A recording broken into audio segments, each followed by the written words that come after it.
Hello everyone, this is your host for Latina role model, Damaris Ramos, and tonight we have Betty Martinez Lowerey. Betty Martinez. A lot of people know Betty. I have seen you many times. I visited you at Disney. Thanks for receiving me. Of course, always. It's a pleasure. And it was interesting because it was after polls. You gave away to the community some tickets for the people who were working. I was working at that point as a counselor and case manager, so I was there.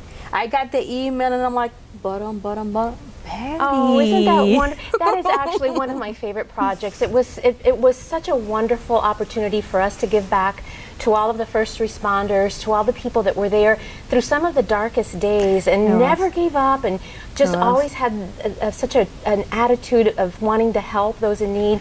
So for us, that was just a remarkable project. So thank you for You're that. so welcome. So welcome. I didn't use it, but I gave it to my sister. Oh my goodness. So she was able to use it. There's an example of the kind of kindness that we kept running into as we were doing this. It was wonderful. Tonight's about you. Oh, thank you. Tonight's about you because a lot of people will see you and you're always beautiful. Aw, big, thank beautiful you. smile. You know, like you're a character. When we see you, it's like, there she is. I have to go there. We have to take a selfie. It's a process. That's so nice. So people will probably wonder, where is it that you're coming from? Who is Sure. Betty? Tell me You know, about it's it. so funny. I joke about this. I tell people that I began my life as Beatriz Maria Teresa Martinez Navarro Torres Delgado. In a Hispanic place? That's right. I was born in Cuba. Wow. And we came to the United States as refugees when I was 6 years old. I was one of the lucky children that was able to come with my family, although my father was actually physically dragged off the plane by soldiers as we were leaving, and he joined us later.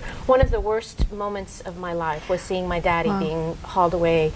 But do you remember anything about Cuba? I remember everything. I remember I call it BC, before Castro, and then after Castro, and because our lives changed so drastically. You know, we came to the United States. But how was Cuba? Let me take you back a little bit. How was Cuba as a child? You know, because those 5 years are very important in everyone's life. It's your formative years. Yeah, you know, it was beautiful. My father was a pharmacist. My mom was a stay-home mommy. My father's pharmacy was in Havana, and we had a flat, an apartment over his pharmacy, and then we had a house on the beach where we would spend the weekends. So it was a very idyllic childhood until until the revolution, until I turned 4, and then everything changed. Our world was absolutely toppled. My parents immediately realized that they wanted to leave, that they didn't want to stay once we knew what it was. Originally, they had been very supportive of Fidel. You know, we thought that he was coming to bring much needed change to Cuba, and there was change that needed to happen. But he lied. What he originally promised was not what he delivered. So we applied for a visa, and what I remember from those moments, it took us 2 years to be able to get that visa to leave. And I remember the soldiers when they came to the pharmacy and confiscated my father's pharmacy. And I remember the soldiers coming to our house in the beach and giving us permission to stay in the house, but taking inventory of everything that we had. I'm talking, they opened up drawers, and they counted knives and forks and spoons and lamps and furniture and everything. And one of the conditions of us being allowed to leave was that everything had to remain exactly as it was, because there was no such thing anymore as personal property. Everything belonged to the state. So for 2 years we lived like that, and we lived with my mother worrying that if we accidentally broke a lamp, that might mean that we wouldn't be allowed to leave the country. So it was, you know, I remember that. I remember as a child just feeling afraid. I'm a child of war. I'm a child that, you know, those scars you take with you for the rest of your life, and even when you think you've overcome them, sometimes at the most unusual moments they surface. Certain things triggered those feelings? They do. An example is a few years ago I was at an art exhibit at the Holocaust Museum, and it had absolutely nothing to do with the Cuban Revolution. It was all about the Jewish Holocaust. And there was a sculpture, a bronze sculpture of 2 people entwined just holding on to each other. And in that moment, I'm 6 years old, and I remember wrapping myself around my father's leg as the soldiers were dragging him off the plane. To me, that's what that sculpture, I was 6 years old again, and I was terrified, and I had to leave because I started to cry and I couldn't stop, and I didn't want to embarrass myself in this public reception. But something that I thought was so long ago was really not that far under the surface Our for me. bodies have memory, you know, so. They do, and it really did trigger that memory for me. So we came to the United States. How was that then? It was it was you and your mom. Who else was there? my mother, my sister who's 2 years older, and my brother who's 2 years younger. I'm the middle child. Okay. And then we were very, very fortunate that we already had some family here in the United States. We had an aunt in Miami. I remember, you know, arriving, all of us were still hysterically crying from having seen my father dragged off the plane. And he was the main provider. Absolutely, and the only one that spoke English of our family. Oh, so wow. we were terrified, and we didn't know if he was being taken to a firing squad or what. We didn't know what would happen. And so trying to explain to everyone that my papi, my daddy's been taken away, and having a hard time because most of the people that were processing us did not speak Spanish. So how long, how long after you were able to communicate with him again, or have any news about him? We were so unbelievably lucky. To me, it felt like forever, but it was really less than a week that my father was able to join us. He came. He was still wearing the exact same clothes that we had last seen him in. And but you know, so you feel relief. I can imagine how you felt. I remember him getting off the plane and hugging us, and then getting down on his hands and knees and kissing the pavement, because we were together and we were free, and he was alive, and we knew that we would start a new life here in the United States. How traumatic. So we were in Miami for a little while, and then in Orlando for a little while, because my father's brother had done his residency. He's an OBGYN at what at the time was Orlando Memorial. And so we were there for... so he was already here he a was couple already years here. before. Yeah. But then through the Cuban Refugee Commission and the Catholic Church, my family was sent to Kansas, which is where I grew up. And I always tell people that, you know, I'm a product of two very distinct cultures. I'm a Kansas Cuban. I am. I feel very proud How does of that both. look like? It looks like me, and I tell people that it, you know, in many ways I think in English, but I feel in Spanish, and that's something that you never lose. That sense of being a Latina and the way that we relate. But how was Kansas back then? Because then how many Hispanics? Just, you know, not many. Not many. Not many. For a long time, I remember thinking that I was probably one of my family were the only Spanish speakers in the entire Central Time Zone. That definitely forced you to learn the language. That was before bilingual education or ESOL or any of those things, so it was full immersion.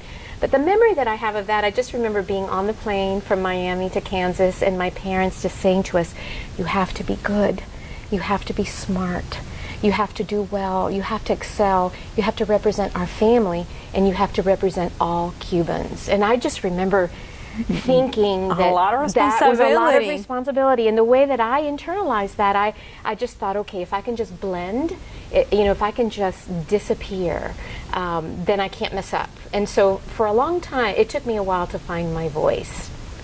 So what do you mean by that? In school, you kept it to yourself? Yeah. I remember starting my first grade class, and I remember walking into the classroom and not understanding anything, and hearing the teacher.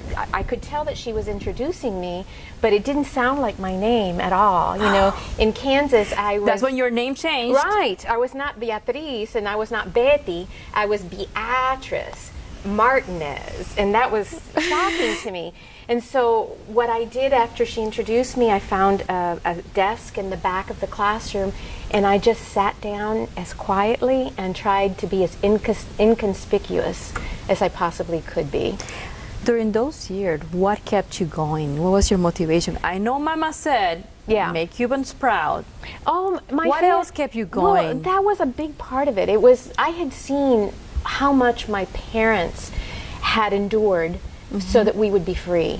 And so for me, it was just, I had this tremendous sense of making sure that I never let my parents down. So, you know, the end of the year came, and I remember the teacher calling my parents and asking for a parent-teacher conference. And when we got there, she said that she was recommending that I repeat the first grade, and I was devastated. And I remember begging her in my broken English to please give me another chance, because I felt like this was such a failure. And she said to me, say the alphabet. And I thought, okay, I can do that. And I started to sing the alphabet. And she stopped me and she said, no, not sing it. I want you to say it. And I couldn't. I honestly thought LMNOP was one letter. It sounded like one letter, LMNOP. That's what I thought. So I failed the first grade, and that was devastating. Worked really, really hard in repeating the first grade. However, how did that mark your life, and how did that help you to grow and faster and better? Well, it made me just try harder, but I think probably the defining moment for me happened in the second grade. It was my second grade teacher who refused to let me be invisible. She saw me. Miss Gilbert, from the very beginning, she said to me, she asked me what I wanted to be called. She could tell that I was uncomfortable with being Beatrice Martinez. And I said, well, my family calls me Betty. So she said, okay, Betty. I said, I'm only Beatriz when I'm in trouble, so Betty is what I prefer. And I said, and it's so your not, name changed again. Yeah, and I said, and it's not Martinez, it's Martinez. And so she listened to me, and then she was the first person that said to me, you are so smart, you're bilingual. And I remember going home. Light went on. I went home and I was so proud of myself, and I said, Mima, Bobby, I'm bilingual. What is that? I didn't know what it was, but she made it sound wonderful. And so this woman saw me, and by anyone's definition, I would have been, marked as a child at risk, but that's not what she saw. So this woman saw the vision that way. Yeah. And she saw the promise. The vision and the future of where you are today. Because right. right now you have seen the need of people being spoken in their language in a place that everyone wants to come. Absolutely. I remember as a child, I'm like, that was my dream. I'm like, I wanted to go to Disney. My uncle said, Damaris, I'll take you. He was never able to do it. But we are running out of time. We're awesome. Absolutely. So right now, tell me a little bit of what is it that you're doing with Disney. Well, I feel like I have, honestly, the best job in the entire planet. You do? I'm going to give it to you. I love what I do. I get an opportunity to help shape and lead the company's philanthropic efforts in this community. So we support nonprofits throughout the 5-county Central Florida region, and we really invest in those nonprofits that are doing the best work. There are so many wonderful nonprofits, and on an annual basis, we contribute more than $34 million in cash and in-kind support throughout Central Florida. I wish I had 10 times that amount of money, because it's certainly needed, but it feels good to be able to really shape our corporate giving and to invest in those organizations that are doing remarkable work in this community. You're doing an amazing job. Thank you. And it's not just what you do, it's how you do it. Thank you. Because you're doing with a smile. So we're about, to say our last words. For those who want to look at you and they're like, she's an amazing woman, she's a role model, what will be your recommendations for them? And those are going to be our last words. Honestly, it's to be open to what life sets before you. Sometimes we think we know the direction that we're going, but there's opportunities that come your way that you maybe never thought of. And so being open to that, follow your joy. If you're doing something that brings you joy, it isn't work. Follow your heart. Follow your heart. Follow your heart. Thanks for coming. It has been so a pleasure. Thank you. This has been Damaris Ramos for Latina Role Models. Thank you and good night.